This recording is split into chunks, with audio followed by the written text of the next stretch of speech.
El exorcismo de Anna Eklund, 23 días en el infierno.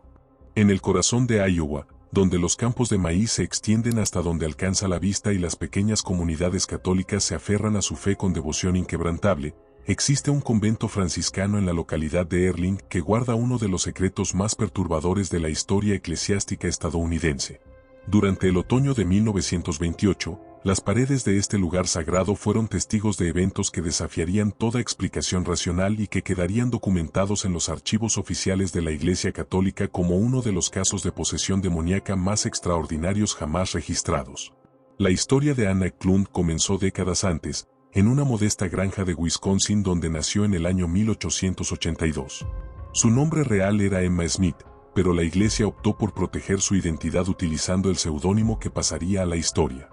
Los registros parroquiales de la diócesis de La Crosse describen a una niña piadosa, devota, que asistía fielmente a misa cada domingo junto a su madre, una mujer de profunda religiosidad que inculcó en su hija un amor genuino por la fe católica. La pequeña comunidad germano-americana donde creció Anna se caracterizaba por su rigurosa observancia religiosa, sus tradiciones ancestrales traídas del viejo continente y una cerrada estructura social donde todos se conocían y cualquier anomalía se convertía rápidamente en objeto de murmuración. Pero en aquella tranquila granja de Wisconsin habitaba también una oscuridad que los vecinos apenas podían intuir.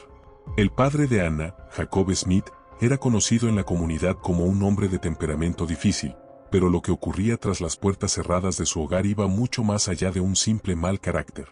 Los documentos eclesiásticos posteriores revelarían que Jacob practicaba rituales oscuros, que su relación con su propia hija cruzaba límites imperdonables y que había intentado en múltiples ocasiones forzarla a cometer actos de naturaleza incestuosa.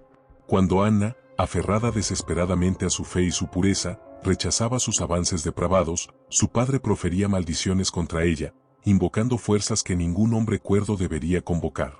La tía de Anna, Mina, hermana de Jacob, no era menos siniestra. Vivía en la misma propiedad y compartía las tendencias oscuras de su hermano. Los testimonios recogidos por los sacerdotes años más tarde indicarían que Mina practicaba alguna forma de brujería rural, mezclando supersticiones europeas con rituales prohibidos. Cuando Anna tenía 14 años, su madre murió en circunstancias que la comunidad consideró sospechosas, dejando a la adolescente completamente a merced de su padre y su tía.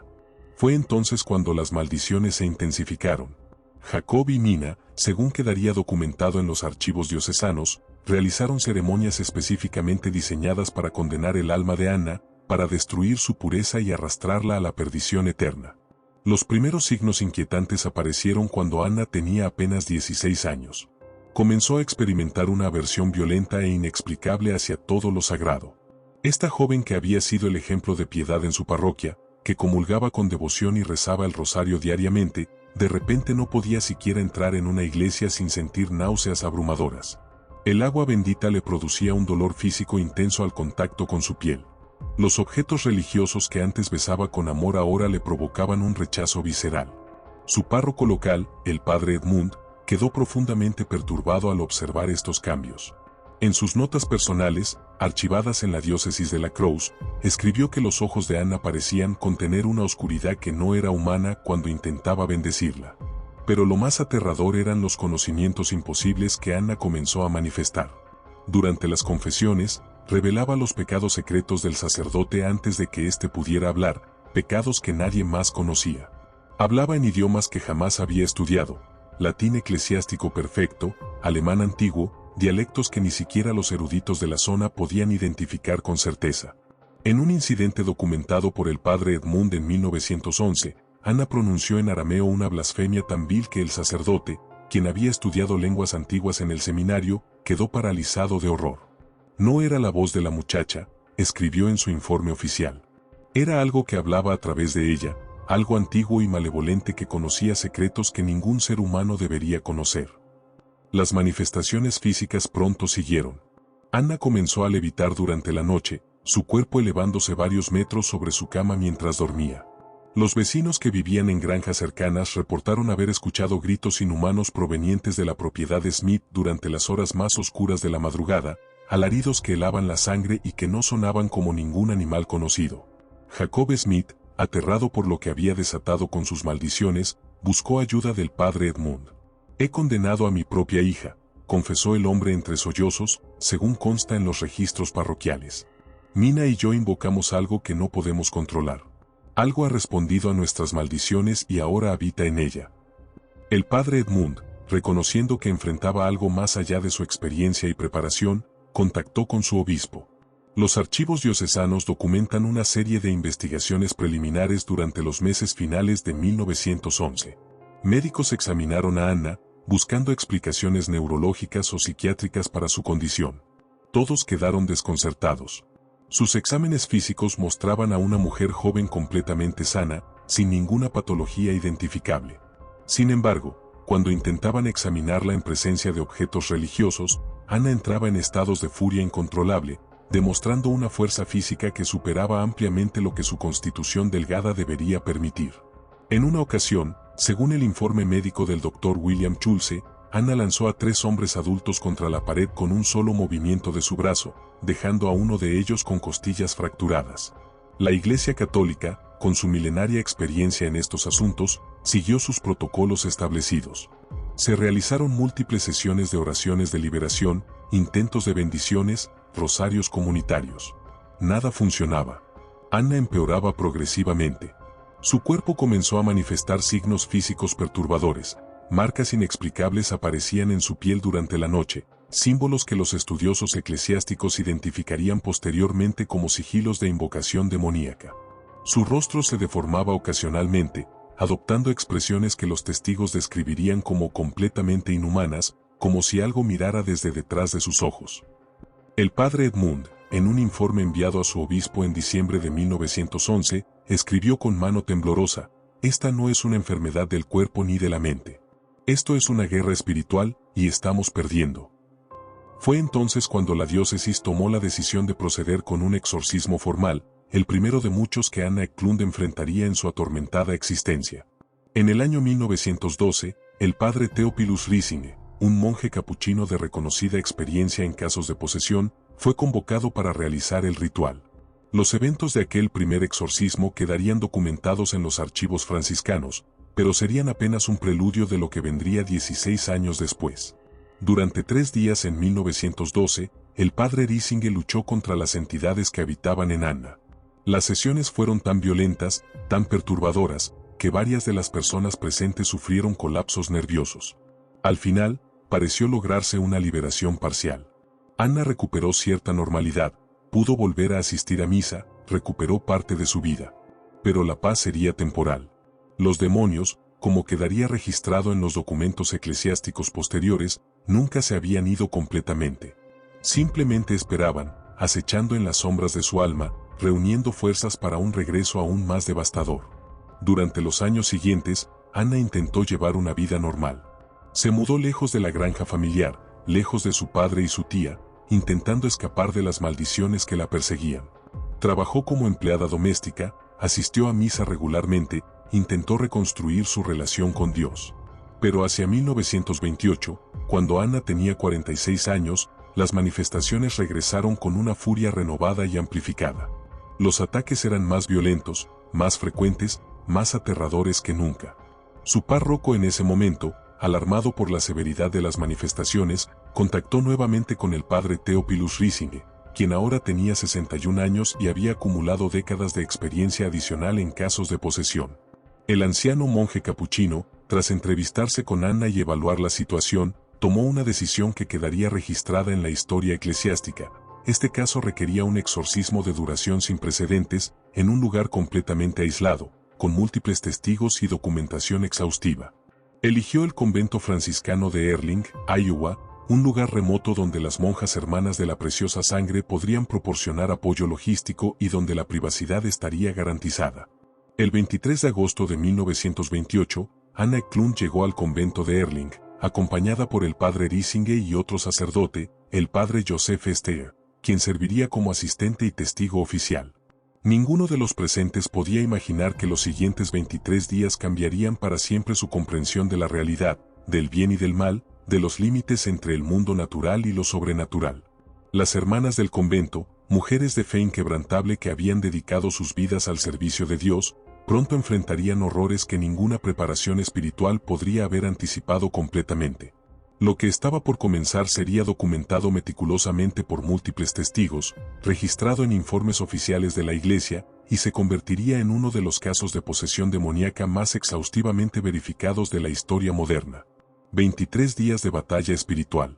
23 días en los que las fuerzas del infierno se manifestarían con una claridad y poder raramente documentados. 23 días que demostrarían, para quienes estuvieron presentes, que el mal sobrenatural no es simplemente una metáfora o superstición, sino una realidad terrible y tangible. Las puertas del convento se cerraron. El exorcismo estaba por comenzar.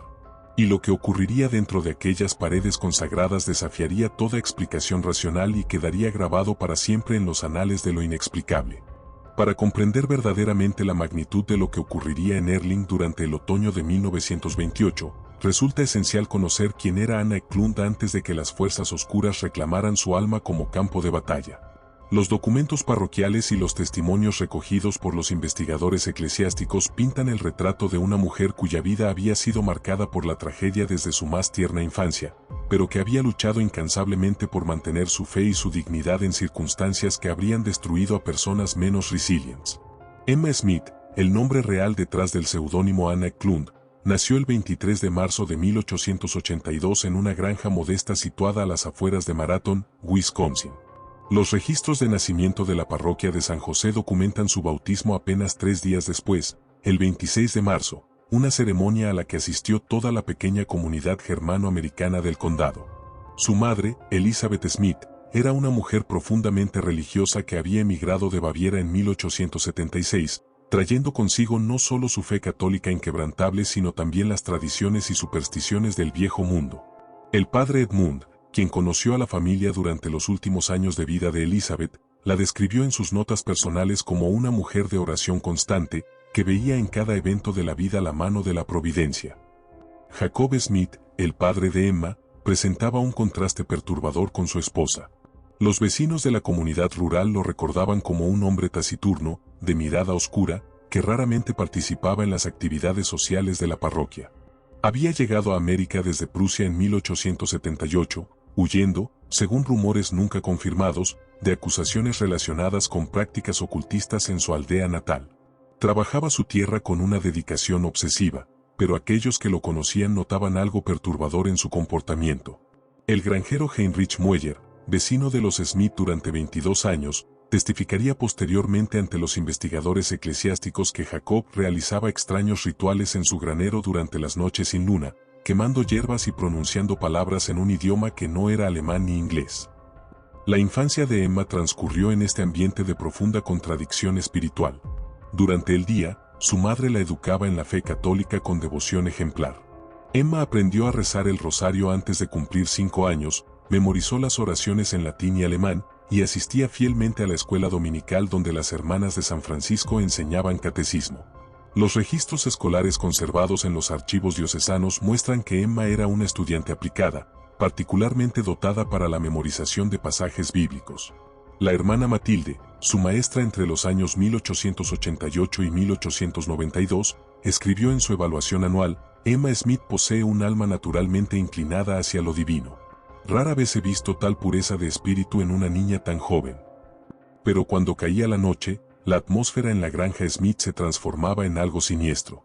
Emma, en las confesiones que haría años más tarde al padre Riesinger y que quedarían documentadas en los archivos franciscanos, reveló que desde muy pequeña había sido testigo de comportamientos perturbadores por parte de su padre. Jacob realizaba ceremonias en el sótano de la casa, ceremonias a las que ocasionalmente obligaba a asistir a su hija pequeña. Me hacía permanecer de pie en un círculo dibujado con cenizas, confesó Anna décadas después, mientras él invocaba nombres que me aterrorizaban, nombres que hacían que las velas se apagaran sin viento y que el aire se volviera denso y difícil de respirar. La tía Mina, hermana de Jacob, vivía en una cabaña pequeña en la misma propiedad y participaba activamente en estos rituales oscuros. Elizabeth Smith, la madre de Emma, era consciente de las prácticas de su esposo pero se sentía impotente para detenerlas. En una carta conservada en los archivos parroquiales, escrita a su hermana en Alemania en 1895, Elizabeth expresaba su angustia: temo por el alma de mi hija. Jacob se ha alejado de Dios y busca poder en lugares oscuros. He intensificado mis oraciones, pero siento que fuerzas que no comprendo luchan por el espíritu de nuestra pequeña Emma.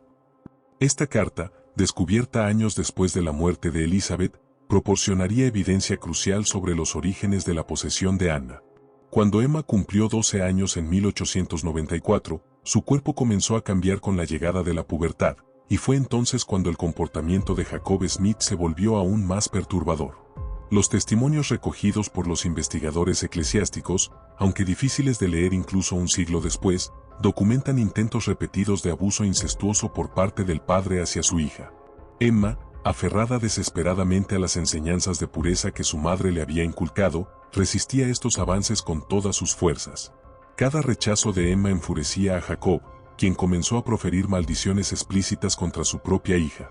«Si no serás mía en cuerpo», le gritó en una ocasión documentada por el testimonio posterior de un trabajador de la granja, «entonces entregaré tu alma a aquellos que te reclamarán para siempre». La situación alcanzó un punto crítico en el invierno de 1896, cuando Emma tenía 14 años. Su madre Elizabeth enfermó gravemente con lo que los médicos diagnosticaron como neumonía, pero que la comunidad sospechaba podría haber sido algo más siniestro. Elizabeth murió el 12 de febrero de 1897, después de una agonía de 3 semanas durante las cuales, según testigos, repetía constantemente: «Protege a Emma, Señor, protege a mi niña de la oscuridad que la acecha». El doctor Thomas McCarthy, quien atendió a Elizabeth durante su enfermedad final, escribió en su informe médico que los síntomas de la paciente no concordaban completamente con ninguna patología conocida, y que en sus delirios febriles hablaba de sombras que se movían con intención propia en su habitación. La muerte de Elizabeth dejó a Emma completamente vulnerable. Sin la protección de su madre, la adolescente quedó a merced de su padre y su tía Mina. Los meses siguientes fueron, según los testimonios posteriores de Emma, un infierno en vida. Jacob intensificó sus intentos de abuso, ahora sin el impedimento de la presencia de su esposa. Cuando Emma continuaba resistiéndose, invocando el nombre de Jesús y de la Virgen María, Jacob y Mina realizaron lo que los documentos eclesiásticos describirían posteriormente como una ceremonia formal de maldición. En la noche del 1 de noviembre de 1897, festividad de Todos los Santos, Jacob y Mina llevaron a cabo un ritual en el sótano de la granja durante el cual, según la confesión posterior de Jacob al padre Edmund, invocaron explícitamente entidades demoníacas para que tomaran posesión del alma de Emma y destruyeran su pureza y su fe.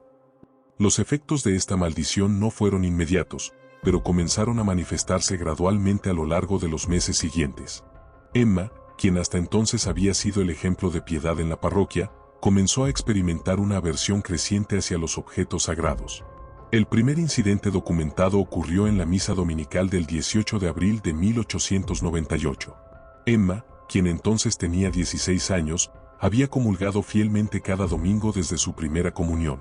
Pero aquel día, cuando el padre Edmund le ofreció la hostia consagrada, Emma sintió una repulsión tan violenta que vomitó inmediatamente después de recibirla. «No fue una simple náusea», escribió el padre Edmund en su diario parroquial. «Fue como si su cuerpo entero rechazara lo sagrado con una fuerza que parecía venir de algo más profundo que una simple enfermedad física». A partir de aquel incidente, la vida de Emma se convirtió en una lucha constante entre su deseo genuino de mantener su fe y una fuerza interna que parecía sabotear cada intento de conexión con lo divino. Cuando intentaba rezar el rosario, las cuentas se calentaban en sus manos hasta volverse dolorosamente calientes. Cuando sostenía una Biblia, experimentaba dolores de cabeza cegadores. El agua bendita le causaba erupciones en la piel que los médicos no podían explicar. Los documentos médicos del Dr. McCarthy, conservados en los archivos del condado de Marathon, describen lesiones cutáneas de etiología desconocida que aparecen exclusivamente cuando la paciente entra en contacto con ciertos objetos religiosos. Pero lo más aterrador eran las voces que Emma comenzó a escuchar. En sus confesiones al padre Edmund, documentadas meticulosamente en los archivos parroquiales, Emma describía voces múltiples que hablaban en su mente, voces que la insultaban, la tentaban, le revelaban secretos oscuros sobre las personas a su alrededor. «Conocen cosas que yo no debería saber», confesó Emma en lágrimas durante una sesión en junio de 1898. «Me dicen los pecados de otros, me revelan sus pensamientos más íntimos. Y me ordenan hacer cosas terribles, cosas que mi alma rechaza pero que siento una compulsión casi irresistible de realizar». El padre Edmund, profundamente perturbado, comenzó a sospechar que se enfrentaba a algo más que un simple trastorno mental. La situación en la granja Smith se deterioró aún más. Emma, ahora atormentada constantemente por estas manifestaciones internas, también comenzó a experimentar fenómenos externos. Los objetos se movían en su habitación sin explicación aparente. Aparecían marcas en las paredes, símbolos que nadie en la casa había dibujado. Los animales de la granja reaccionaban con terror ante la presencia de Emma, particularmente los caballos, que se negaban a acercarse a ella. Heinrich Mueller, el vecino, testificaría años después que su perro de caza, un animal normalmente dócil, ladraba con terror cada vez que Emma pasaba cerca, como si percibiera algo en ella que los humanos no podíamos ver. Durante la noche, los gritos inhumanos que emanaban de la habitación de Emma aterrorizaban incluso a su padre Jacob, quien finalmente comenzó a comprender la magnitud de lo que había desatado con sus maldiciones. En 1900, cuando Emma tenía 18 años, Jacob buscó finalmente ayuda del padre Edmund. «He cometido pecados imperdonables», confesó el hombre, «he invocado fuerzas que no comprendo y he condenado a mi propia hija. Algo vive ahora en ella, algo que responde a mi llamado pero que no puedo controlar». Esta confesión, documentada en los archivos diocesanos, sería crucial para los investigadores posteriores al proporcionar evidencia directa de las maldiciones rituales que habían precedido a la posesión. El padre Edmund, reconociendo que enfrentaba un caso que superaba su experiencia pastoral ordinaria, inició una investigación formal siguiendo los protocolos establecidos por la Iglesia Católica para casos de posible posesión demoníaca.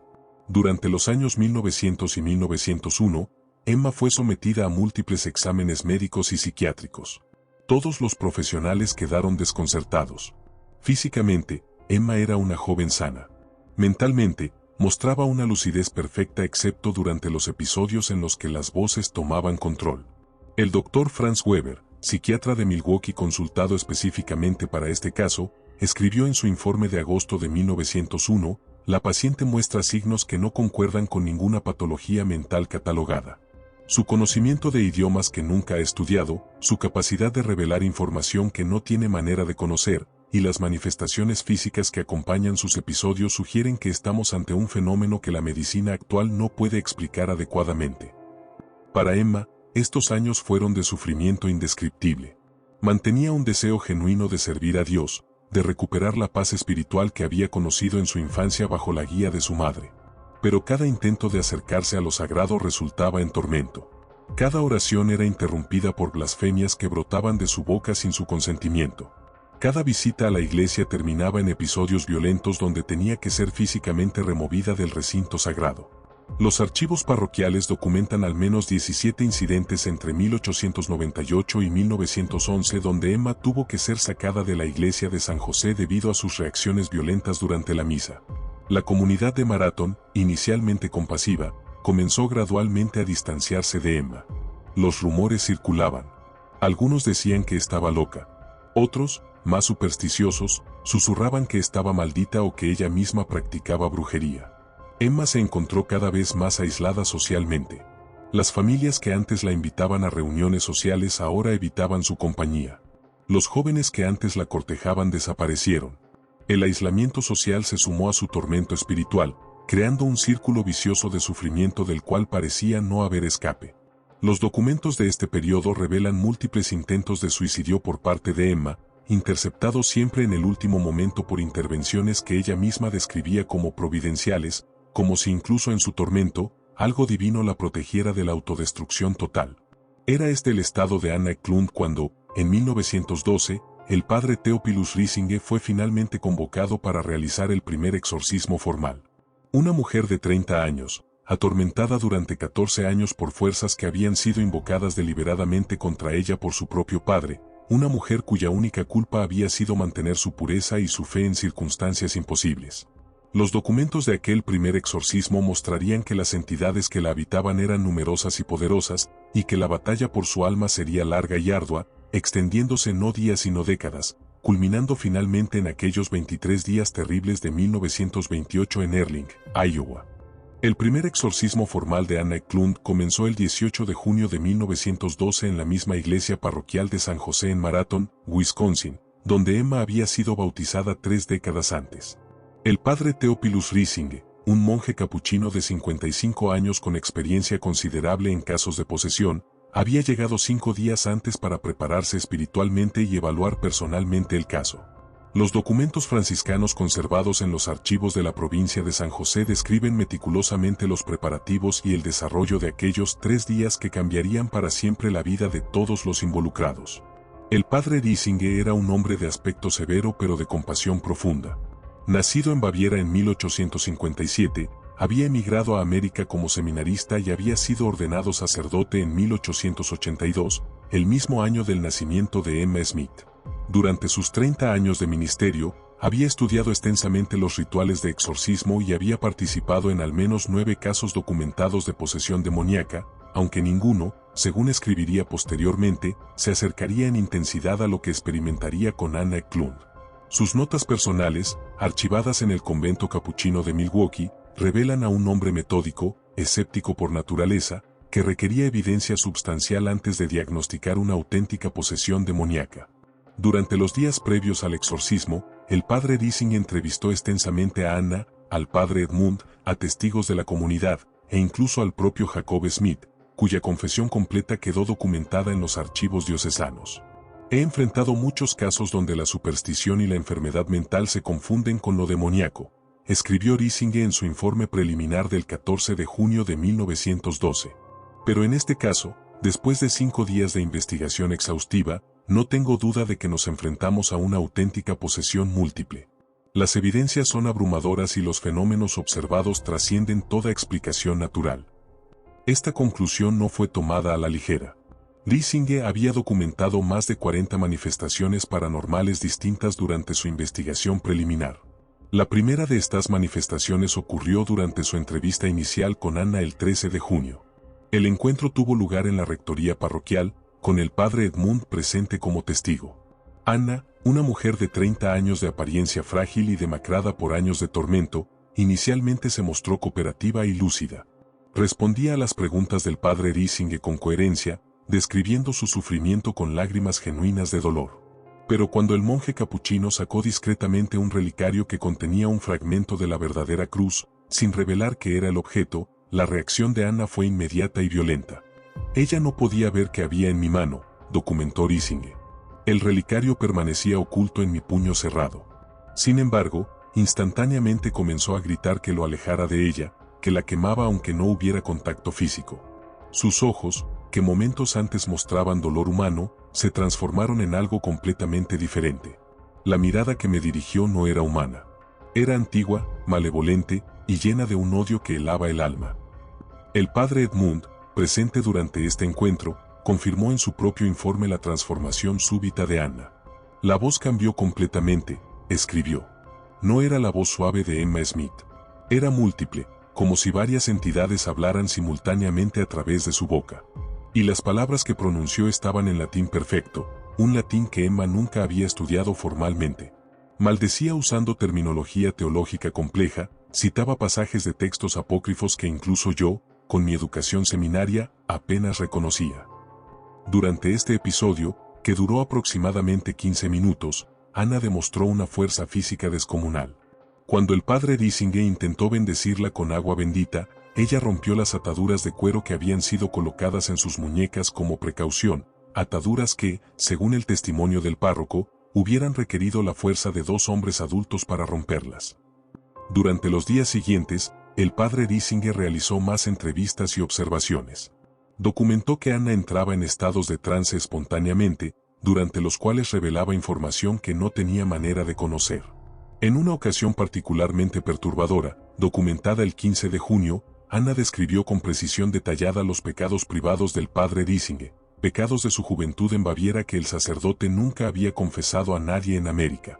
Me describió eventos de mi vida en Alemania con una exactitud imposible, escribió Riesinger con mano temblorosa en su diario.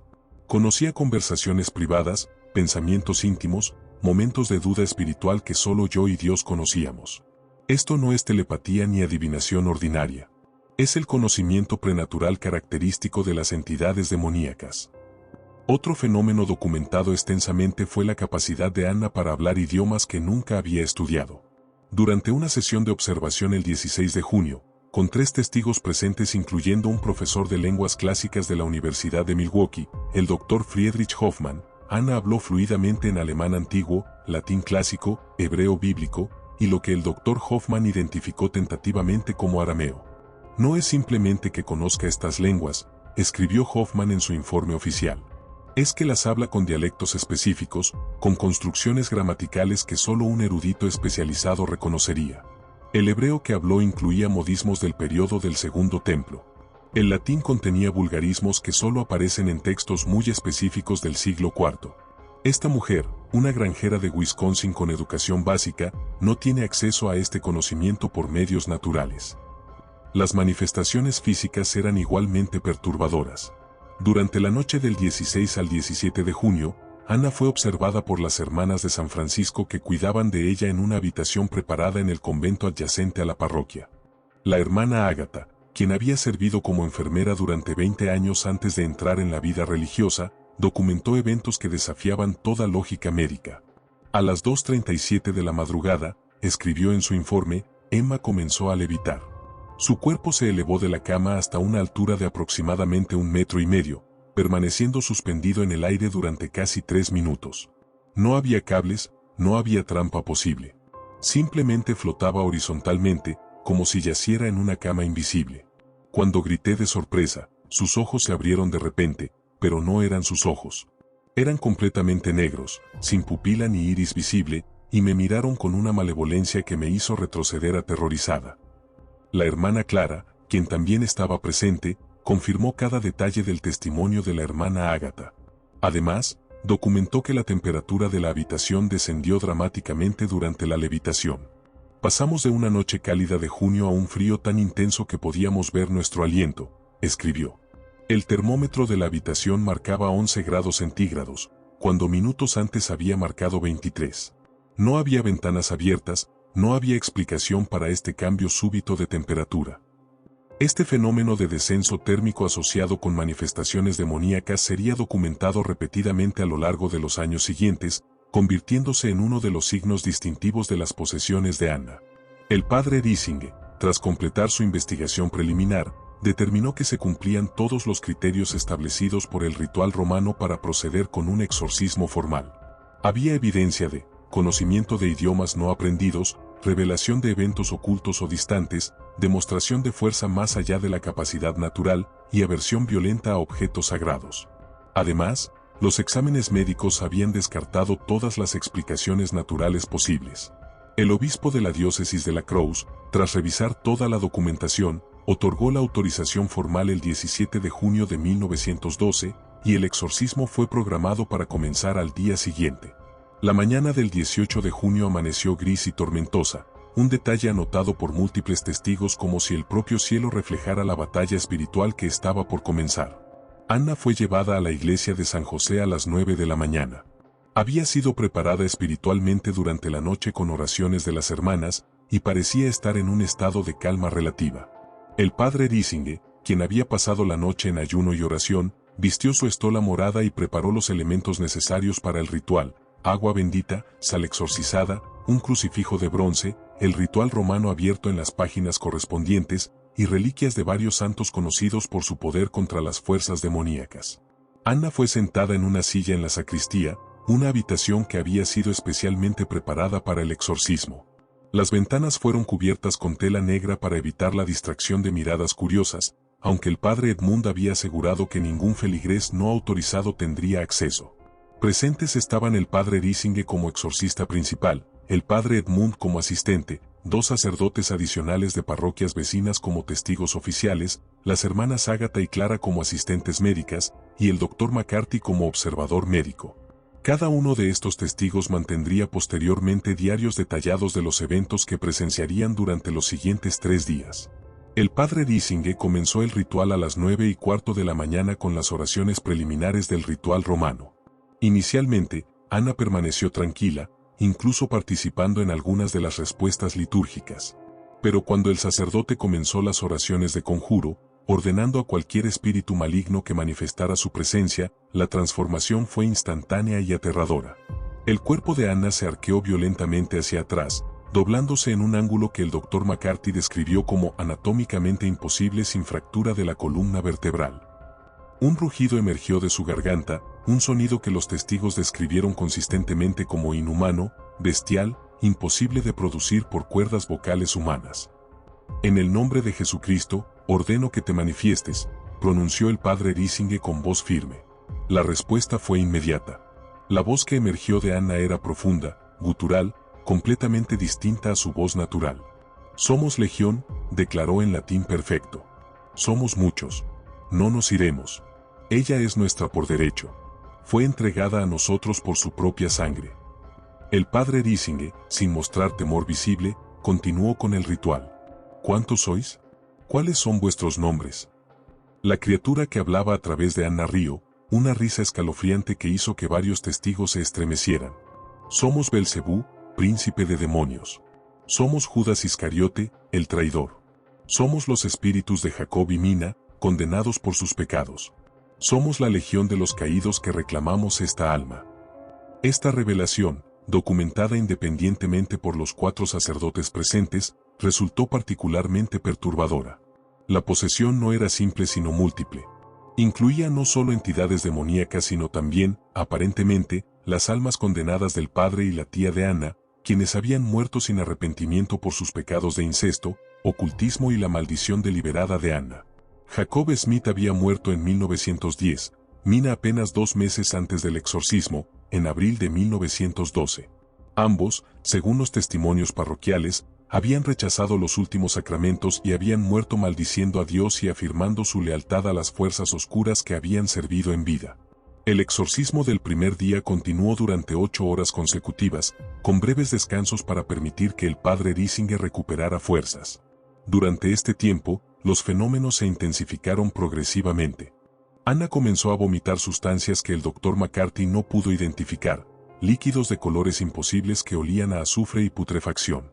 Su rostro se deformaba, adoptando expresiones que los testigos describían como demoníacas, con sus rasgos torciéndose de maneras que parecían desafiar la estructura ósea subyacente.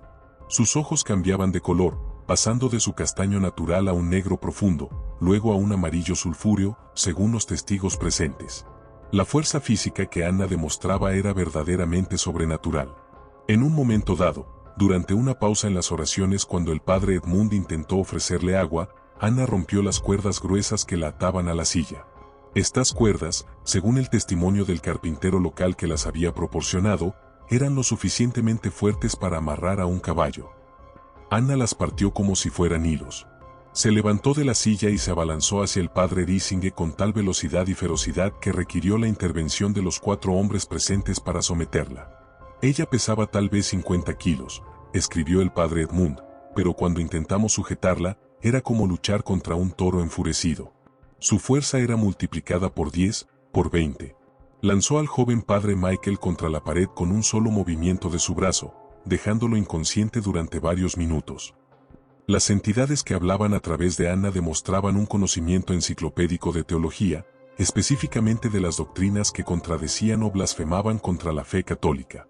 Citaban textos apócrifos, herejías antiguas, interpretaciones perversas de las escrituras. Era como debatir con un erudito demoníaco, documentó el padre Riesinger. Cada verdad de fe que yo proclamaba era inmediatamente contestada con una tergiversación brillante pero maligna.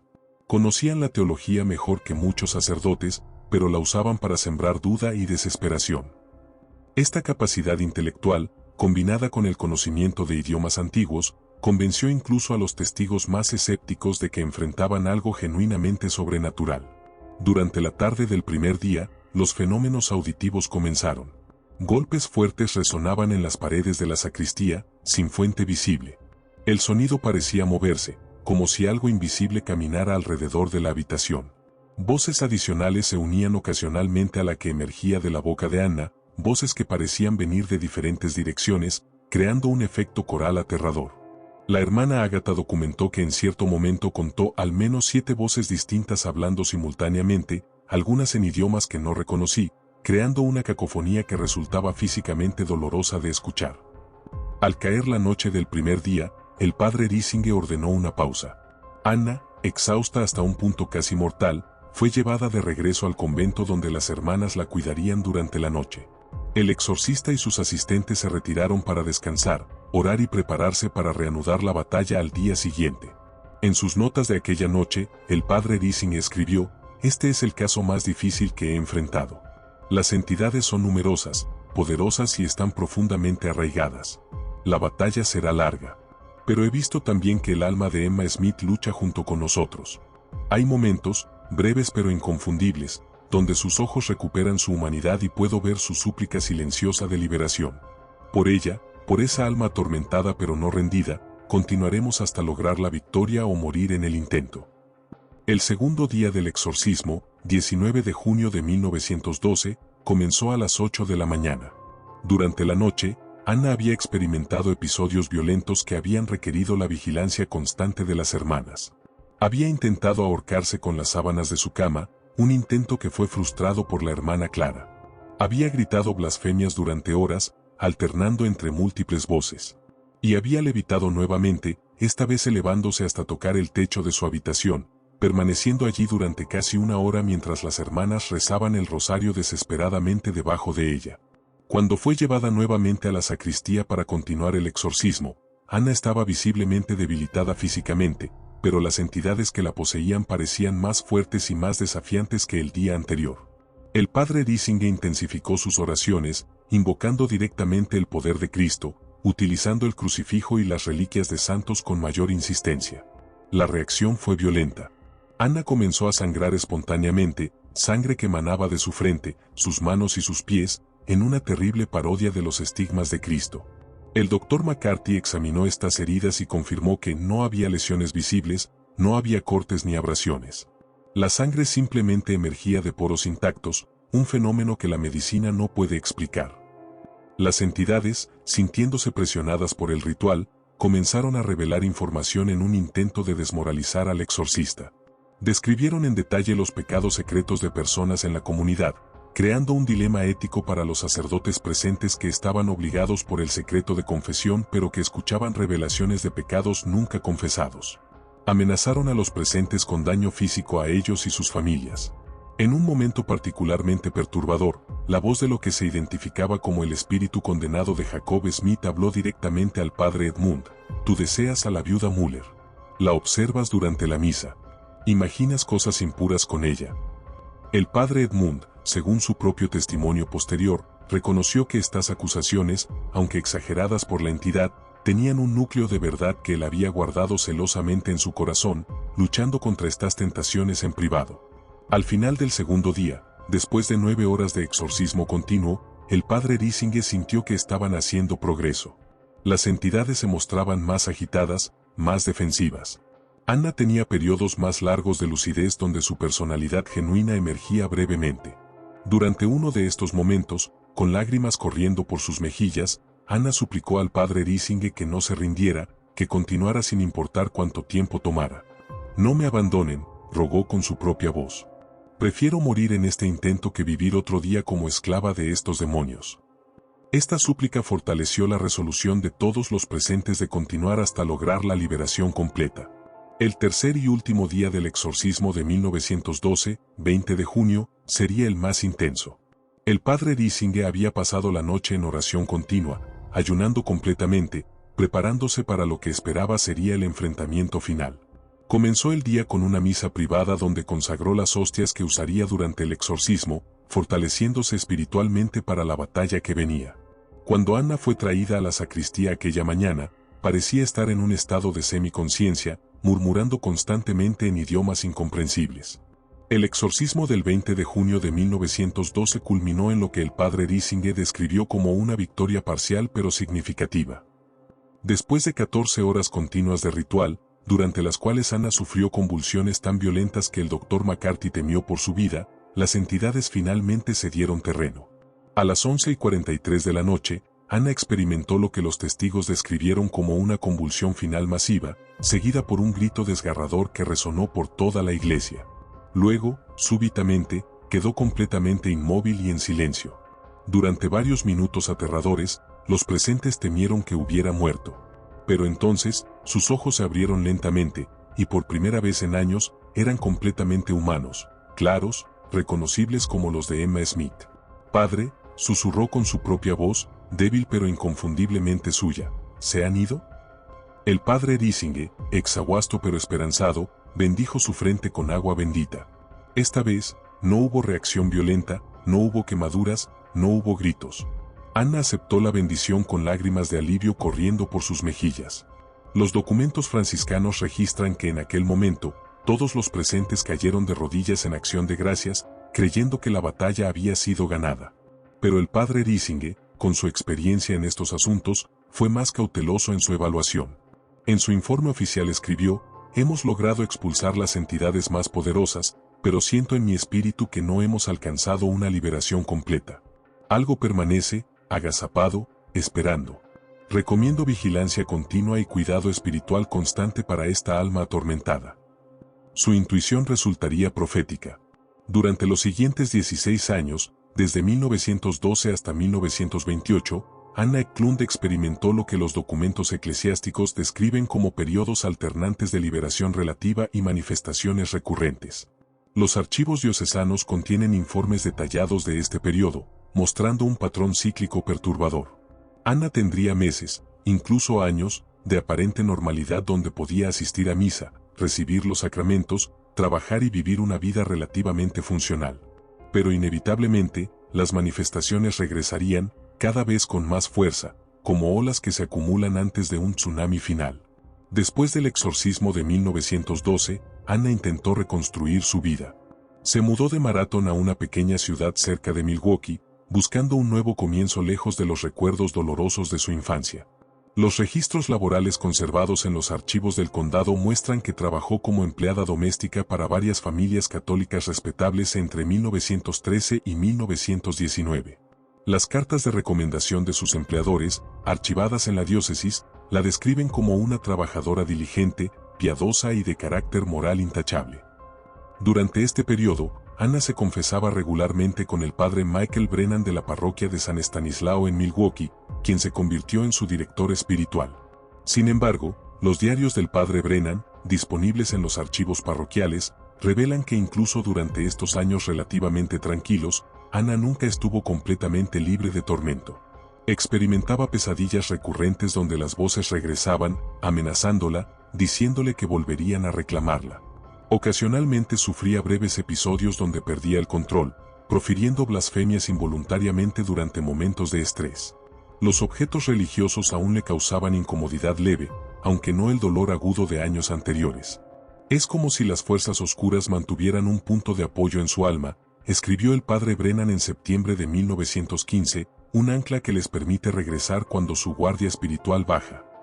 El primer signo serio de recurrencia ocurrió en 1923, cuando Anna tenía 41 años. Según los documentos médicos del Dr. Heinrich Weber, quien la trataba por una gripe común, Anna comenzó súbitamente a manifestar síntomas que no correspondían con ninguna enfermedad conocida. Desarrolló una aversión extrema a la comida que había sido bendecida, vomitando violentamente cualquier alimento que hubiera sido tocado por manos sacerdotales o sobre el cual se hubiera rezado una oración. Sus pesadillas se intensificaron hasta el punto de que gritaba durante toda la noche, perturbando a los vecinos de su edificio de apartamentos. El agua bendita volvió a causarle erupciones dolorosas en la piel. El padre Brennan, alarmado por estos desarrollos, contactó al padre Risinge, quien ahora tenía 66 años pero aún mantenía su rol como exorcista experimentado de la orden capuchina. Risinge viajó a Milwaukee en noviembre de 1923 para evaluar personalmente la situación. Sus notas de aquella visita son sombrías: las entidades han regresado, aunque no con la fuerza total que manifestaban en 1912. Es como si estuvieran reconstruyendo gradualmente su dominio sobre esta pobre alma. Anna lucha valientemente contra ellas, pero está cansada después de décadas de batalla. Temo que sin intervención seria, perderemos todo el terreno ganado hace 11 años. Risinge realizó varios rituales de liberación menos intensos que un exorcismo formal, que proporcionaron alivio temporal pero no solución permanente. Durante los años 1924 a 1927, la condición de Anna fluctuaba constantemente. Los informes del padre Brennan documentan al menos 17 episodios mayores durante este periodo donde Anna requería intervención sacerdotal urgente. Las manifestaciones seguían un patrón reconocible. Comenzaban con el regreso de las voces internas, seguidas por aversión creciente a lo sagrado, luego episodios de fuerza sobrehumana y conocimiento imposible, y finalmente, si no se intervenía, levitaciones y posesión temporal completa donde las entidades tomaban control total de su cuerpo y voz. Lo que hacía estos episodios particularmente perturbadores era que las entidades parecían estar aprendiendo, adaptándose, volviéndose más sofisticadas en sus tácticas. En lugar de manifestarse violentamente de inmediato, a menudo trabajaban sutilmente, sembrando dudas en la mente de Anna, erosionando su fe gradualmente, intentando convencerla de que sus esfuerzos por liberación eran inútiles y que eventualmente sería completamente suya. Me dicen que nunca seré libre, confesó Anna al padre Brennan en abril de 1926, según consta en los registros de confesión. Me dicen que el exorcismo de 1912 fue solo una ilusión temporal, que siempre han estado aquí, que siempre estarán. A veces, padre, estoy tan cansada que casi quiero creerles, casi quiero rendirme. Pero Anna no se rindió. Su fe, aunque constantemente atacada, permanecía resiliente en su núcleo. Continuaba luchando, orando cuando podía, aferrándose a los sacramentos durante sus periodos de lucidez. Esta resistencia continua de Anna, según el análisis teológico del padre Riesinger en sus escritos posteriores, era precisamente lo que enfurecía a las entidades demoníacas. Habían sido invocadas contra ella por las maldiciones de su padre y su tía, habían recibido cierto dominio sobre su cuerpo y mente, pero nunca habían logrado conquistar completamente su voluntad. Esta batalla de voluntades se convirtió en el aspecto central del caso, una lucha épica entre el alma humana de Anna y las fuerzas infernales que buscaban su destrucción total. A principios de 1928, cuando Anna tenía 46 años, la situación alcanzó un punto de crisis. Las manifestaciones, que habían sido episódicas durante los años previos, se volvieron constantes y devastadoras. En enero de aquel año, Anna fue despedida de su trabajo como empleada doméstica después de un incidente donde, durante un episodio de posesión, había aterrorizado a los niños de la familia para la que trabajaba, hablando en voces demoníacas y haciendo que objetos se movieran por la habitación sin contacto físico. La familia, aunque compasiva con su situación, no podía mantenerla empleada bajo estas circunstancias. El padre Brennan documentó que durante los meses de febrero y marzo de 1928, Anna experimentaba manifestaciones demoníacas casi diariamente. Ya no podía vivir sola de manera segura. Durante la noche, levitaba regularmente, a veces despertando suspendida cerca del techo de su apartamento. Los vecinos se quejaban constantemente de los gritos inhumanos que emergían de su vivienda durante las horas más oscuras de la madrugada. Los objetos en su apartamento se movían autónomamente, cuadros caían de las paredes sin causa aparente, puertas se abrían y cerraban violentamente sin que nadie las tocara. Más perturbador aún era el deterioro físico que Anna experimentaba. A pesar de comer adecuadamente durante sus momentos de lucidez, perdía peso rápidamente. Su rostro adquirió un aspecto demacrado, envejecido más allá de sus años. Aparecían moretones inexplicables en su cuerpo, marcas que parecían dedos o garras, como si algo invisible la estuviera atacando físicamente durante la noche. El Dr. Weber, quien la examinó en marzo de 1928, escribió en su informe médico: la paciente muestra signos de trauma físico severo, pero cuando se le pregunta sobre el origen de sus lesiones, entra en un estado de pánico y habla de ellos atacándola mientras duerme. No encuentro evidencia de autolesión deliberada, y las marcas no corresponden con ningún patrón accidental que pueda imaginar. Este caso va más allá de mi comprensión médica. En abril de 1928, ocurrió un incidente que convenció al padre Brennan de que se necesitaba intervención urgente. Anna fue encontrada inconsciente en el suelo de la iglesia de San Estanislao a las 4 de la madrugada por el sacristán que llegaba temprano para preparar la misa matutina. Había logrado entrar a la iglesia cerrada sin que nadie supiera cómo, dado que todas las puertas estaban con llave. Estaba tendida frente al altar mayor, con sus brazos extendidos en forma de cruz invertida, sangrando de la frente, manos y pies en una parodia blasfema de la crucifixión. Cuando recuperó la conciencia, no tenía memoria de cómo había llegado allí ni de quién había causado sus heridas. El padre Brennan contactó inmediatamente al padre Riesinger, quien ahora tenía 71 años pero aún mantenía su agudeza mental y su compromiso con casos de posesión. Después de entrevistar a Anna y revisar toda la documentación de los últimos 5 años, Riesinger llegó a una conclusión grave: las entidades han recuperado prácticamente todo el terreno que perdieron en 1912. De hecho, se han vuelto más fuertes, más arraigadas. Anna está perdiendo esta batalla. Si no intervenimos ahora con un exorcismo formal y extenso, temo que la perderemos completamente, ya sea a través de la posesión total permanente o a través de su muerte física, ya que su cuerpo no puede soportar mucho más de este ataque constante. Riesinger tomó la decisión de realizar un exorcismo de duración sin precedentes. No serían 3 días como en 1912, sino el tiempo que fuera necesario para lograr una liberación completa y definitiva. Para esto, necesitaba un lugar completamente aislado donde los gritos y manifestaciones no perturbaran a la comunidad civil, donde pudiera contar con apoyo logístico continuo, y donde hubiera suficientes personas de fe fuerte para ayudar en turnos durante lo que podría ser un asedio espiritual prolongado. Eligió el convento de las Hermanas Franciscanas de la Preciosa Sangre en Erling, Iowa, una comunidad remota donde había realizado retiros espirituales en el pasado y donde conocía a la Madre Superiora, quien comprendía la gravedad de estos asuntos. En julio de 1928, Riesinger viajó a Erling para hacer los preparativos. Las hermanas del convento, aunque aprensivas sobre lo que estaban por enfrentar, aceptaron proporcionar el espacio y el apoyo necesarios. Se preparó una habitación específica en el convento, se aseguraron las ventanas, se reforzó la puerta, se colocaron crucifijos y reliquias en cada pared. El padre Joseph Esther, párroco de la iglesia local de Erling y amigo cercano de Riesinger, acordó servir como asistente oficial del exorcismo. Se contactó al obispo de la diócesis de Sioux City, quien tras revisar toda la documentación del caso, otorgó autorización formal para un exorcismo de duración extendida. El 23 de agosto de 1928, Anna Eklund llegó al convento de Erling. El viaje en tren desde Milwaukee había sido traumático. Anna había tenido múltiples episodios durante el trayecto, aterrorizando a otros pasajeros hasta que tuvo que ser aislada en un compartimento privado con el padre Brennan, quien la acompañaba. Cuando el tren pasaba cerca de iglesias, Anna gritaba de dolor como si algo la quemara internamente. Intentó lanzarse del tren en movimiento en 2 ocasiones, siendo detenida apenas a tiempo. Las entidades saben lo que viene, escribió el padre Brennan en su diario de viaje. Están aterrorizadas del padre Riesinger y están haciendo todo lo posible para impedir que Anna llegue a Erling. Cuando finalmente llegaron al convento, Anna fue recibida por el padre Riesinger, el padre Esther, y la madre superiora del convento, la hermana Teresa. Las hermanas habían estado en oración continua durante 3 días preparándose para este momento. Anna, durante un breve momento de lucidez al ver al padre Riesinger, rompió en llanto. «Padre», suplicó, «esta es mi última esperanza.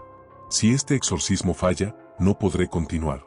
No tengo fuerzas para otra década de esta batalla. Por favor, no importa lo que vea, no importa lo que escuche salir de mi boca, no se rinda. Luche hasta el final». Riesinger, con lágrimas en sus propios ojos, la bendijo y le prometió, «Con la ayuda de Dios, terminaremos esto de una vez por todas». El exorcismo estaba programado para comenzar al día siguiente, 24 de agosto, pero aquella primera noche en Erling ya proporcionó una muestra de lo que vendría. Anna fue alojada en la habitación preparada, con 2 hermanas vigilándola en todo momento. A las 11 de la noche, comenzó a levitar con tal fuerza que su cuerpo golpeó violentamente contra el techo, dejando marcas visibles en el yeso. Los gritos que emanaban de ella eran tan fuertes que se escuchaban en todo el convento y en las granjas vecinas a casi 1 kilómetro de distancia. Los animales de las granjas cercanas reaccionaban con pánico, caballos relinchando de terror, vacas negándose a entrar en sus establos, perros aullando sin cesar. Las hermanas que vigilaban a Anna aquella noche, la hermana María y la hermana Bernardine, documentarían posteriormente que los fenómenos superaron todo lo que habían imaginado. La temperatura de la habitación fluctuaba violentamente, pasando de un calor sofocante a un frío glacial en cuestión de segundos. Las paredes parecían vibrar, como si algo masivo golpeara desde el otro lado. Las voces que salían de Anna eran múltiples y simultáneas, creando una cacofonía infernal. Y el olor, un hedor a azufre y carne putrefacta, era tan intenso que ambas hermanas tuvieron que salir temporalmente de la habitación para vomitar. El padre Riesinger, llamado de urgencia, pasó el resto de aquella noche realizando oraciones de contención, intentando mantener las manifestaciones bajo control hasta que pudiera comenzar el exorcismo formal al día siguiente. Estaba claro para todos que esta sería la batalla más difícil de su larga carrera. Las entidades no solo eran numerosas y poderosas, sino que ahora tenían 16 años adicionales de dominio sobre Anna desde el último exorcismo mayor. Habían cavado profundamente en su psique, en su cuerpo, en su alma. Extraerlas requeriría una batalla espiritual de intensidad y duración sin precedentes. A las 8 de la mañana del 24 de agosto de 1928, comenzó formalmente lo que pasaría a la historia como uno de los exorcismos más extraordinarios y exhaustivamente documentados de la era moderna. El padre Riesinger, vestido con sobrepelliz y estola morada, entró a la habitación donde Anna había pasado la noche. Ella estaba atada a la cama con cuerdas gruesas, una precaución necesaria después de los eventos de la noche anterior. Sus ojos, cuando se abrieron al ver al sacerdote, no eran humanos.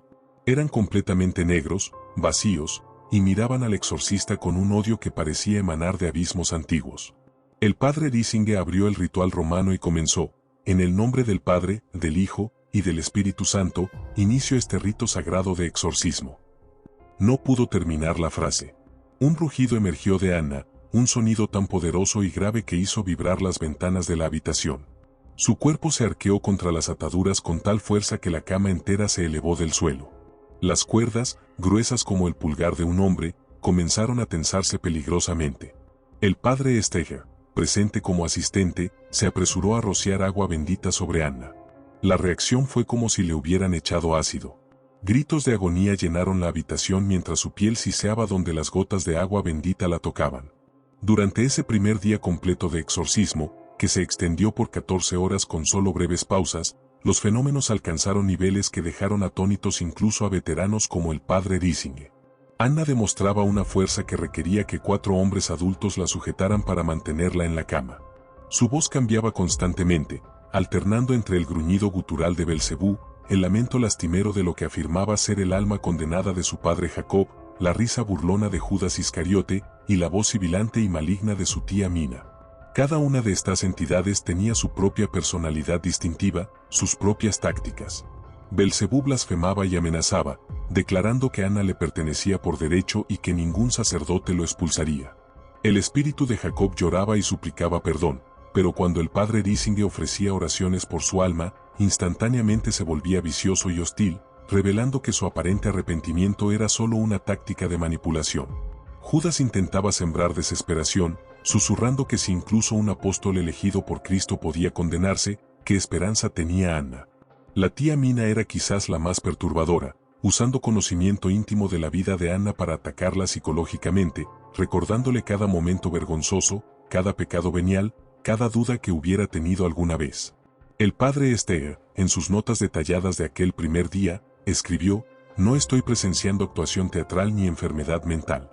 Estoy presenciando una guerra espiritual real entre el bien y el mal, entre el poder de Cristo y las fuerzas del infierno». Las entidades que hablan a través de Emma no son aspectos de su personalidad fragmentada.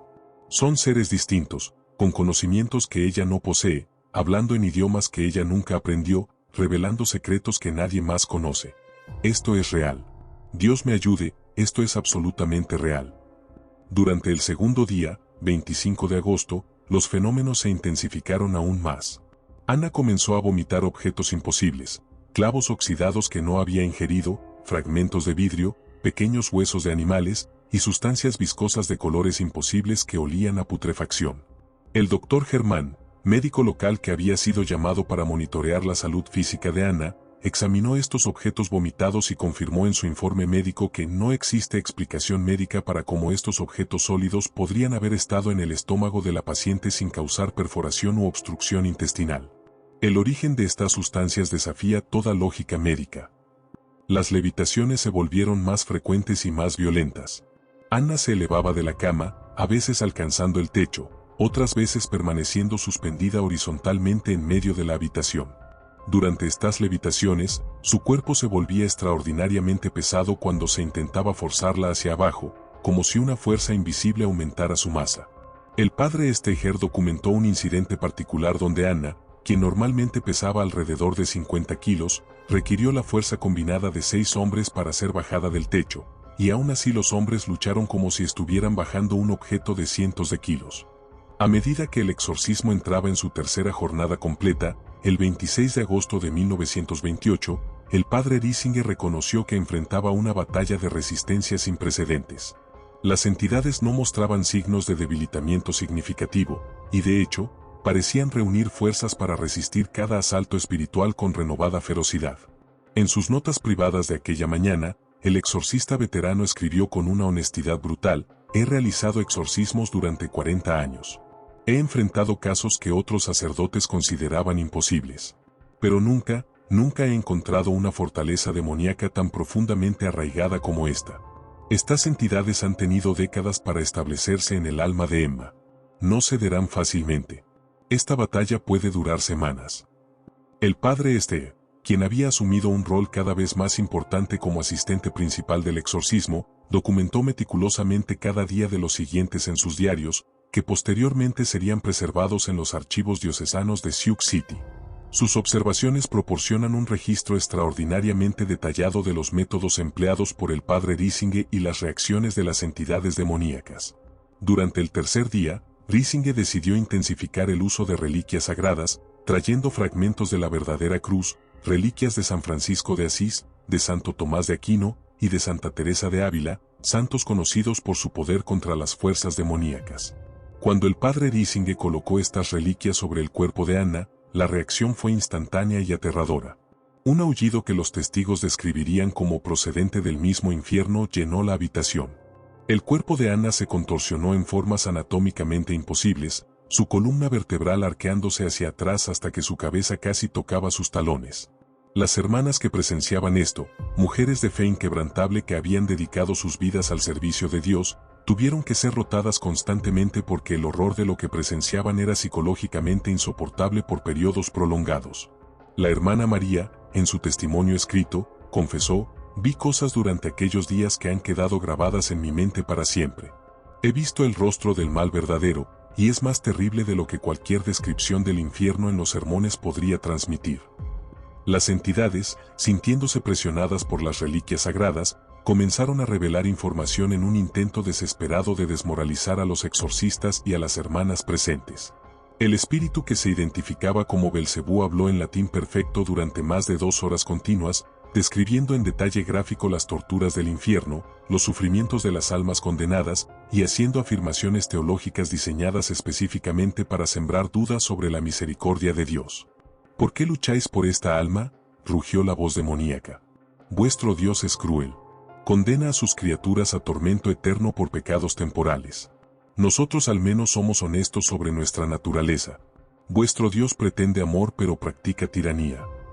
El padre Riesinger, con décadas de experiencia en debates teológicos con entidades demoníacas, respondió cada argumento sistemáticamente, citando las escrituras y la tradición de la Iglesia, recordando constantemente a las entidades que su tiempo de dominio sobre Anna estaba terminando. En el nombre de Jesucristo, quien descendió a los infiernos y liberó a los cautivos, te ordeno liberar a esta sierva de Dios, proclamó el exorcista con voz firme. No tienes derecho sobre ella. Su voluntad permanece con Cristo, y donde está la voluntad, allí está la libertad verdadera. Sal, espíritu inmundo. Sal y nunca regreses. Durante el cuarto día, 27 de agosto, se añadió un nuevo elemento al exorcismo. El padre Riesinger solicitó que se celebrara la misa diariamente en una habitación adyacente mientras el exorcismo continuaba. La presencia del Santísimo Sacramento, el cuerpo de Cristo consagrado, intensificaba dramáticamente las reacciones de las entidades. Cuando la hostia era elevada durante la consagración en la habitación contigua, Anna en la habitación del exorcismo reaccionaba como si fuera físicamente quemada por fuego invisible. Gritos de agonía resonaban sincronizados exactamente con el momento de la consagración, aunque Anna no podía ver ni escuchar lo que ocurría en la otra habitación debido a las paredes gruesas que la separaban. Este fenómeno fue documentado independientemente por múltiples testigos durante los días siguientes, proporcionando lo que el padre Steiger describió como evidencia irrefutable de que algo sobrenatural está ocurriendo aquí. Las entidades demoníacas podían percibir la presencia de Cristo en la Eucaristía a través de paredes de piedra sólida, sin ningún medio sensorial normal. Esto no es trucos de salón ni ilusionismo, escribió Steiger. Esto es la guerra cósmica entre el cielo y el infierno manifestándose ante nuestros ojos en esta pequeña habitación de un convento rural de Iowa. Con la expulsión de los espíritus de Jacob y Mina, la batalla había alcanzado su fase final y más peligrosa.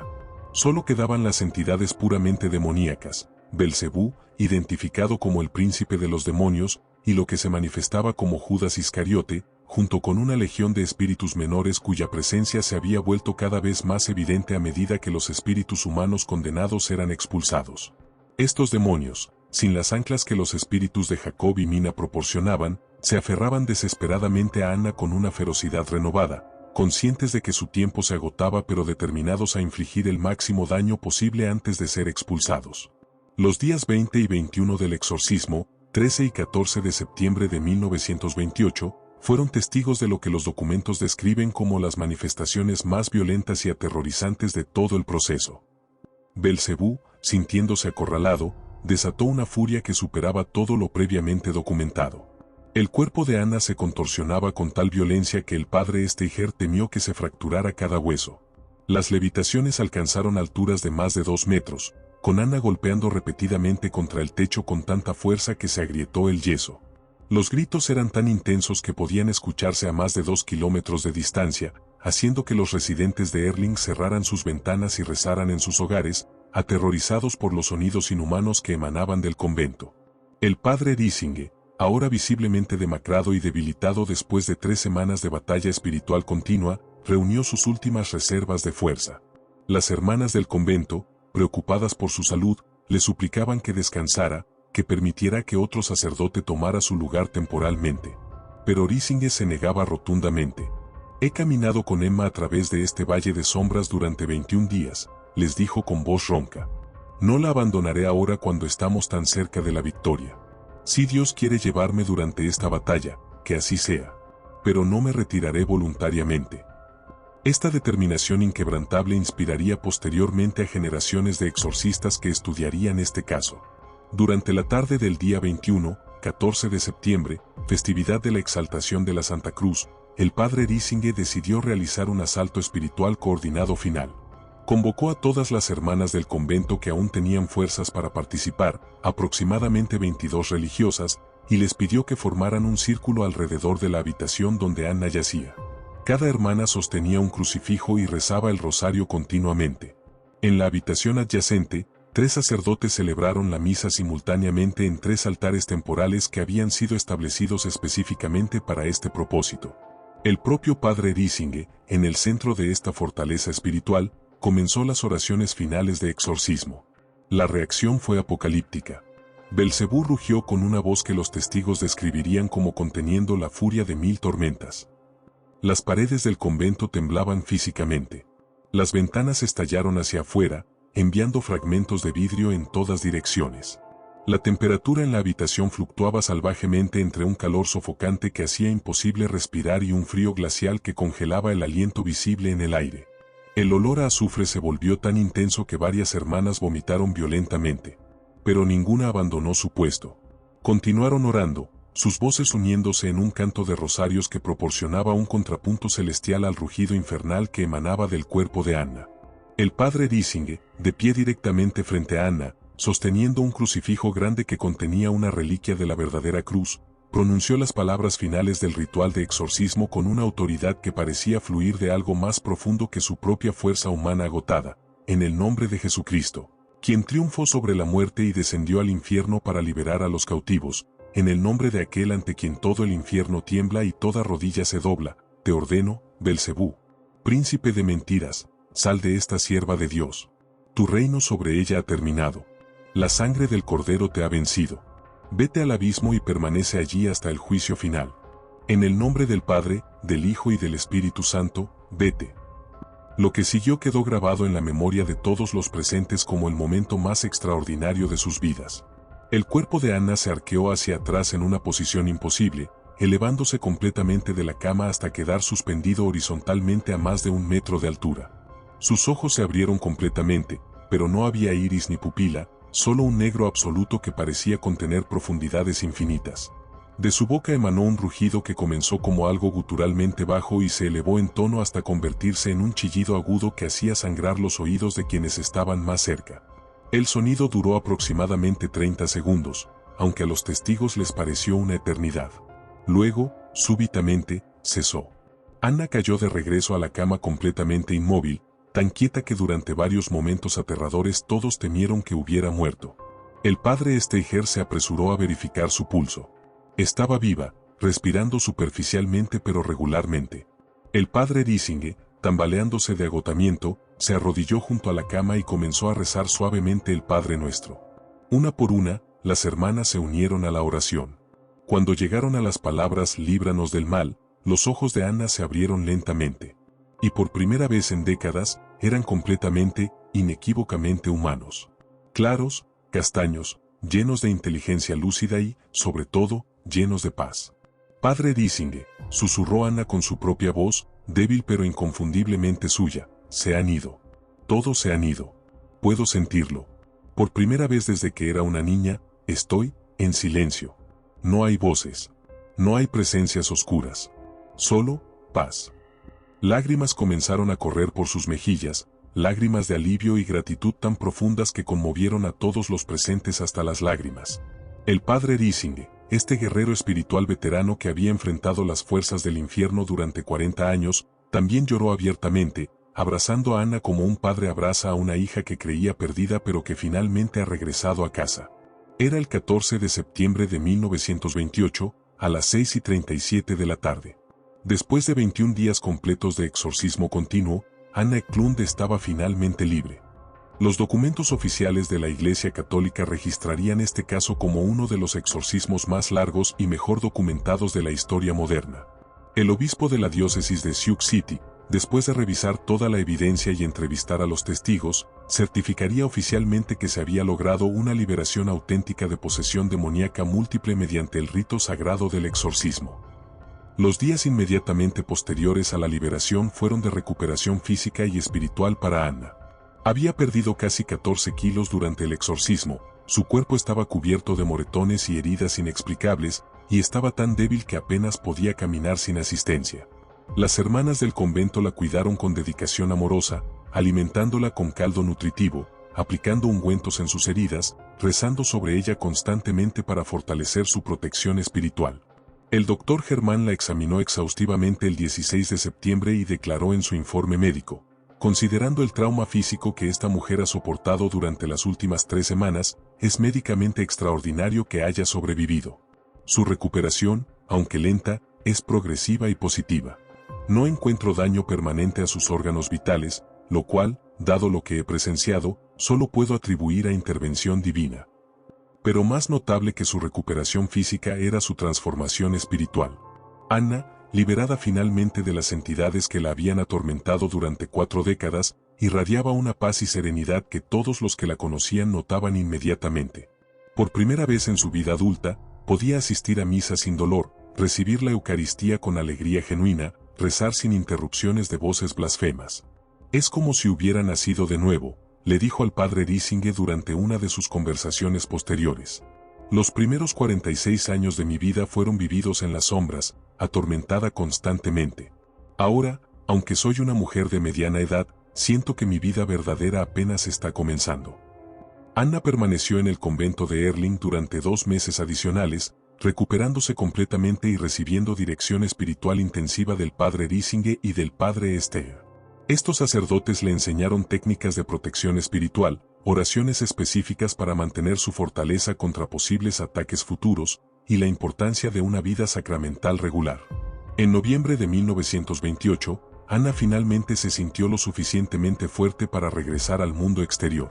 Decidió mudarse a un pueblo pequeño en Missouri, lejos de Wisconsin donde había sufrido tanto trauma en su juventud, lejos de Milwaukee donde las manifestaciones habían regresado en los años 20, buscando un nuevo comienzo en un lugar sin memorias dolorosas.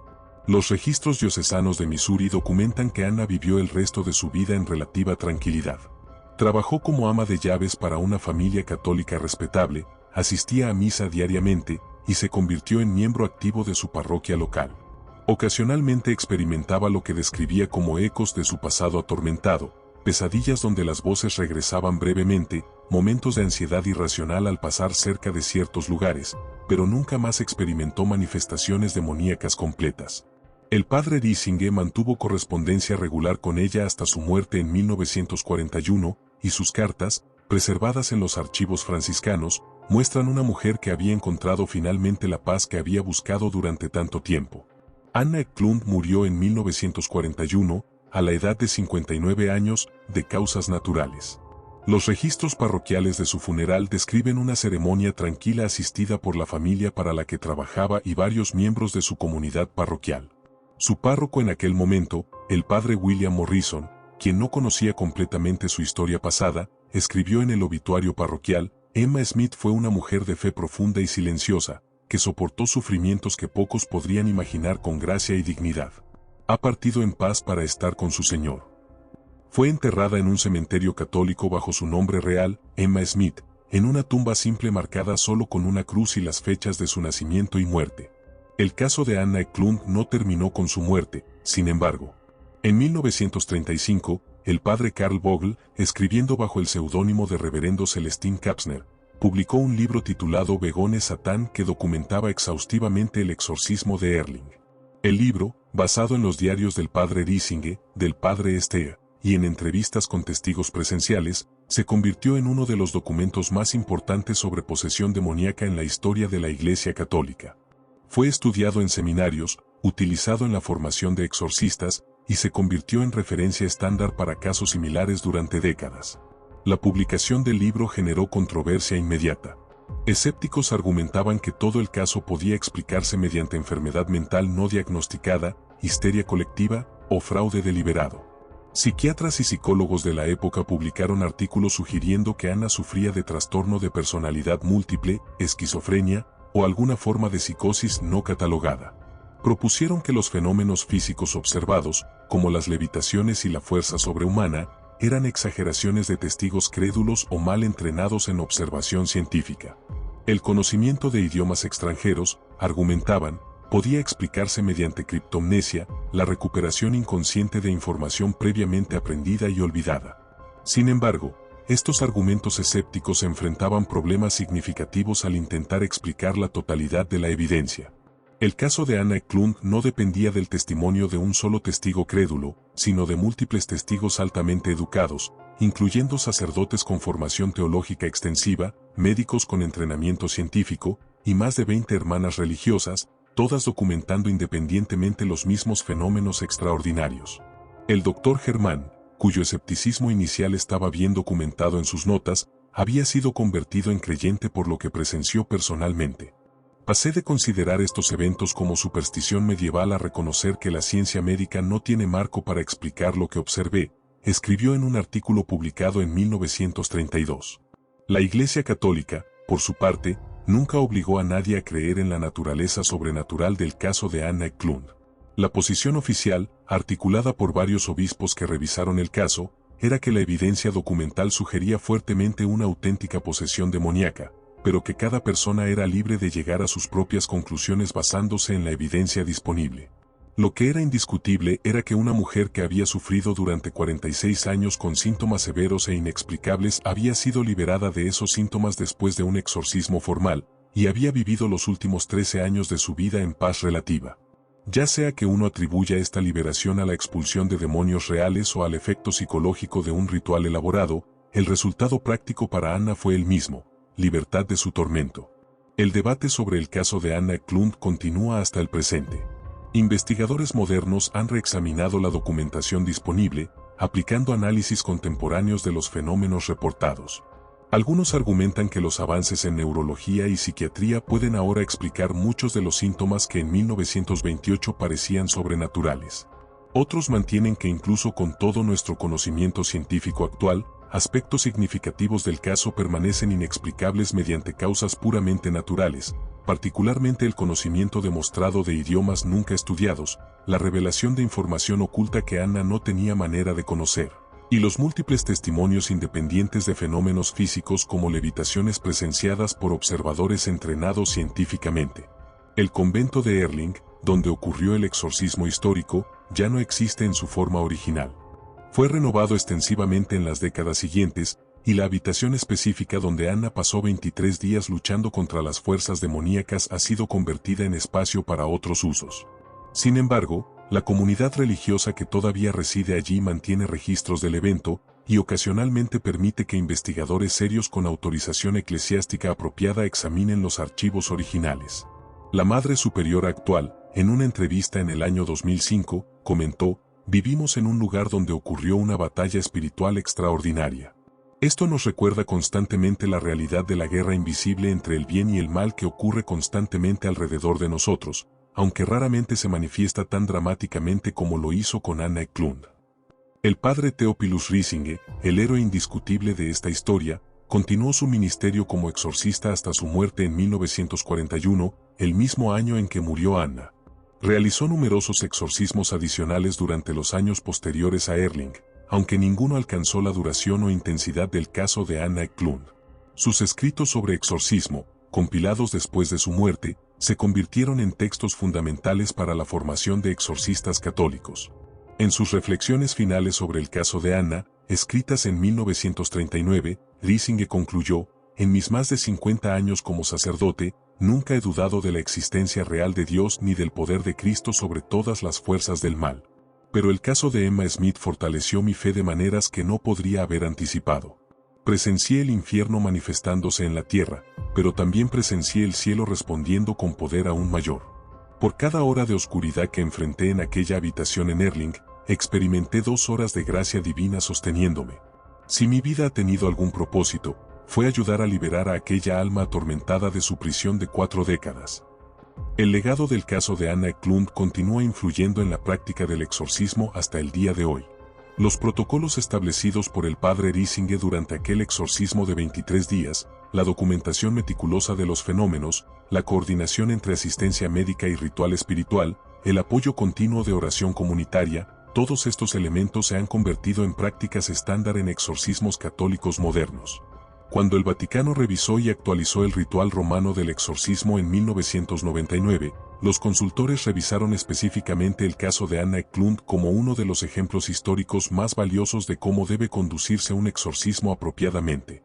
Pero más allá de su importancia técnica para la práctica del exorcismo, el caso de Anna Eklund plantea preguntas fundamentales que cada persona debe responder por sí misma.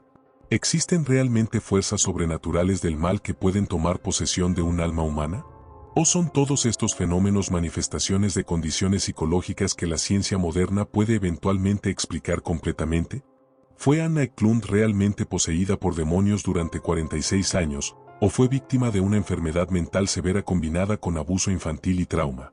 ¿Su liberación fue resultado de un ritual religioso que expulsó entidades demoníacas reales, o fue el efecto placebo de un procedimiento elaborado que finalmente permitió a su mente sanar de décadas de trauma?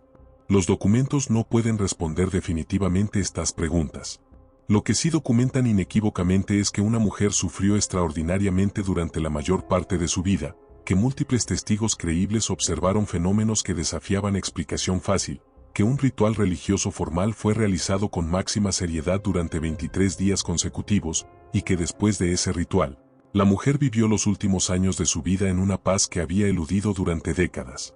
Cada lector de esta historia debe decidir por sí mismo qué significan estos hechos y qué revelan sobre la naturaleza de la realidad, el poder de la fe y la existencia de lo sobrenatural. Lo que es indiscutible es que el caso de Anna Eklund permanece como uno de los encuentros mejor documentados con lo que generaciones de creyentes han llamado el mal absoluto. Ya sea que uno interprete ese mal como demonios literales o como la capacidad humana para el trauma y el sufrimiento psicológico extremo, la historia de Anna es un testimonio del coraje de una mujer que se negó a rendirse a pesar de décadas de tormento, y de un sacerdote que arriesgó todo, incluida su propia vida, para liberarla. Es una historia que continúa resonando casi un siglo después, recordándonos que independientemente de cómo entendamos la naturaleza del mal, la batalla contra él requiere la misma cosa que siempre ha requerido: fe inquebrantable, coraje extraordinario, y amor que se niega a abandonar a los atormentados sin importar cuán desesperada parezca su situación. Los archivos permanecen abiertos. Los testimonios han sido preservados. Los documentos médicos, los diarios sacerdotales, las declaraciones de testigos múltiples, todos disponibles para quien quiera examinarlos con mente seria e imparcial. El caso de Anna Eklund no exige creencia, solo exige honestidad en confrontar la evidencia y humildad en reconocer que hay aspectos de la realidad, del bien y del mal, del cielo y del infierno, que quizás nunca comprendamos completamente en este lado de la eternidad. Y en ese reconocimiento de misterio, En esa disposición a permanecer con preguntas que no tienen respuestas fáciles, quizás encontramos la lección más profunda que este caso extraordinario tiene para enseñarnos.